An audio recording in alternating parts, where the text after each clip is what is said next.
भारत की सीमा के एक तरफ पाकिस्तान तो दूसरी तरफ चीन जैसा देश मौजूद है। ऐसे में पश्चिम से लेकर पूरब और उत्तर तक की सीमाओं को सुरक्षित करना बेहद जरूरी है और इन बॉर्डर एरियाज का अधिकांश इलाका प्राकृतिक रूप से काफी दुर्गम है। दूसरी तरफ चीन ने सीमा के उस पार इंफ्रास्ट्रक्चर पर काम करते हुए बहुत से डेवलपमेंट प्रोग्राम को पूरा किया है। साल 2020 के गलवान टकराव के बाद अब भारत ने भी चीन बॉर्डर यानी कि LAC पर मूलभूत सुविधाओं का विस्तार करना शुरू कर दिया है। अरुणाचल प्रदेश से लेकर लेह लद्दाख तक हवाई पट्टी और ऑल वेदर रोड का निर्माण किया जा रहा है और इस पर हजारों लाखों रुपए का निवेश भी किया जा रहा है। और इसी क्रम में आज रक्षा मंत्री राजनाथ सिंह आज यानी कि रविवार 7 दिसंबर को लेह में सामरिक तौर पर महत्वपूर्ण श्योक टनल का उद्घाटन उन्होंने किया है। ये LAC तक ऑल वेदर रोड बनाने की कड़ी में महत्वपूर्ण हिस्सा है। आपको जानकारी दे दें कि लेह लद्दाख में भारत की सीमा सुरक्षा और सेना की आवाजाही को मजबूत करने वाला एक अहम प्रोजेक्ट औपचारिक रूप से शुरू हो गया है। पूर्वी लद्दाख में बेहद रणनीतिक मानी जाने वाली श्योक टनल के निर्माण से चीन से लगती सीमा की सुरक्षा को बल मिलेगा और इस टनल से शुरू होने के दुर्बक श्योक दौलत बेग ओल्डी रोड पर अब पूरे साल चालू रह सकेगी ये रोड। आपको जानकारी दे दें कि DSDBO रोड भारत के लिए सबसे रणनीतिक सड़कों में से एक है, जो लेह से दुर्गम और श्योक गांव होते हुए सीधे दौलत बेग ओल्डी यानी कि DBO तक जाती है। ये सड़क LC के बेहद नजदीक चलती है और इसलिए चीन के साथ तनाव के समय इसका महत्व और भी ज्यादा बढ़ जाता है। पहाड़ों के ऊंचे दर्रे अक्सर सर्दियों में भारी बर्फबारी और एवलांच की वजह से बंद हो जाते हैं और ऐसे में सैनिकों और सामान की सप्लाई चेन पर इसका असर भी पड़ता है। नई श्योक टनल इस परेशानी को दूर करने में काफी हद तक कारगर होगा। तो आज जिस श्योक टनल का उद्घाटन रक्षा मंत्री राजनाथ सिंह ने किया है वो इतना खास क्यों है, आपको बताते हैं। दरअसल ये टनल लगभग 982 मीटर लंबी है और कट एंड कवर तकनीक से बनाई गई है। यह सड़क के उस हिस्से को बाईपास करती है जो लगातार एवलांच, लैंडस्लाइड और बाढ़ के खतरे में रहता था। टनल के साथ ही श्योक नदी पर एक नया मजबूत पुल भी बनाया गया है। पूरा प्रोजेक्ट BRO ने अपने प्रोजेक्ट हिमांग के तहत पूरा किया है।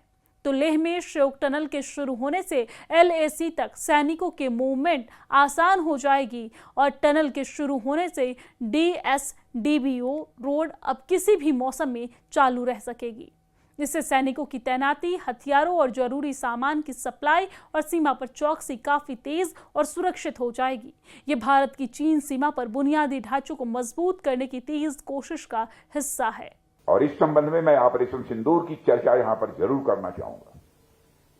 अभी कुछ ही महीने पहले हमने देखा जब पहलगाम के दुर्दांत आतंकी हमले का जवाब देते हुए हमारी आर्म्ड फोर्सेस ने ऑपरेशन सिंदूर को प्रभावी तरीके से अंजाम दिया, तो आतंकियों का क्या हश्र किया ये दुनिया जानती है। वैसे करने को तो हम बहुत कुछ कर सकते थे, लेकिन हमारी सेनाओं ने पराक्रम के साथ साथ धैर्य का भी परिचय देते हुए उतना ही किया जितना कि आवश्यक था। इतना बड़ा ऑपरेशन इसलिए संभव हो पाया क्योंकि हमारी कनेक्टिविटी स्ट्रांग थी। हमारी आर्म्ड फोर्सेस के पास सही समय पर लॉजिस्टिक्स को पहुंचाया जा सका। बॉर्डर एरियाज के साथ भी हमारी कनेक्टिविटी बनी रही, जिसने ऑपरेशन सिंदूर को ऐतिहासिक सफलता दी है। साथियों, ऑपरेशन सिंदूर के दौरान हमारी आर्म्ड फोर्सेज और सिविल एडमिनिस्ट्रेशन के साथ बॉर्डर एरिया के नागरिकों का जो कोऑर्डिनेशन देखने को मिला है वह भी अपने में इनक्रेडिबल है। मैं लद्दाख के साथ साथ बॉर्डर एरिया के हर नागरिक को हमारी आर्म्ड फोर्सेज का सहयोग देने के लिए आभार प्रकट करता हूं। यह कोऑर्डिनेशन, यह म्यूचुअलिज्म ही हमारी पहचान है। हमारा आपसी जुड़ाव ही हमें दुनिया में सबसे अलग पहचान दिलाता है। साथियों, न केवल सिक्योरिटी, न केवल इंफ्रास्ट्रक्चर डेवलपमेंट, बल्कि इकोनॉमिक प्रॉस्पेरिटी के संबंध में भी हमारी कनेक्टिविटी और कम्युनिकेशन का एक बहुत ही महत्वपूर्ण योगदान रहा है।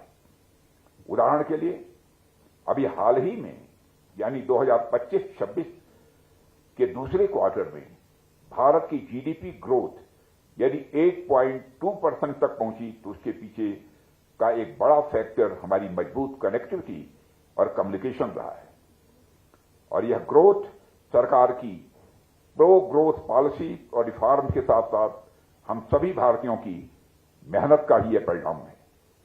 दुनिया भर में तमाम चैलेंजेज आए, कई जगहों पर युद्ध देखने को मिले, कई जगहों पर छोटे मोटे कन्फ्लिक्ट्स भी देखने को मिले।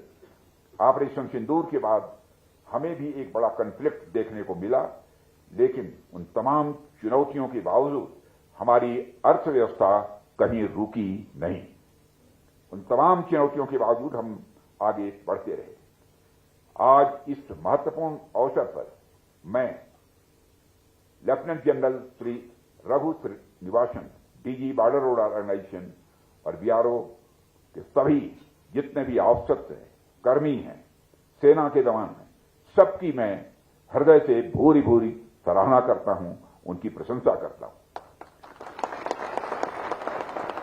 साथियों, बीआरओ ने जिस तरह से देश के सीमावर्ती इलाकों को भारत के बाकी हिस्सों से जोड़ा है वह अभूतपूर्व है। और मैं कह सकता हूं इसके पहले इस तरीके से बीआरओ को काम करते हुए इस देश ने नहीं देखा था जो विगत कुछ वर्षों में बॉर्डर रोड ऑर्गेनाइजेशन ने काम किया है। जिस तरह से आप एक स्ट्रांग इंफ्रास्ट्रक्चर तैयार करके देश को समर्पित करते हैं उसके लिए आप सभी बधाई के पात्र हैं। आपको बता दें कि डीएसडीबीओ रोड पुराने जमस्तान ट्रेड रूट पर बनी है जो कभी लेह और यारकंद के बीच सर्दियों के व्यापार के लिए उपयोग होता था। आधुनिक सड़क का निर्माण कई दशक तक चला।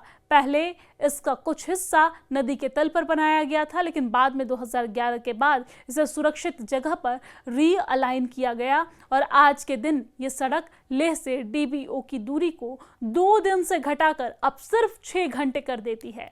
तो श्योक टनल न केवल लद्दाख के लोगों के लिए राहत लेकर आई है, बल्कि भारत की सामरिक तैयारी को भी बड़ी मजबूती देती है। सीमा से सटे इलाकों में सुरक्षित, तेज और भरोसेमंद कनेक्टिविटी सुनिश्चित करना भारत की प्राथमिकता है और ये टनल उसी दिशा में एक बड़ा कदम माना जा रहा है।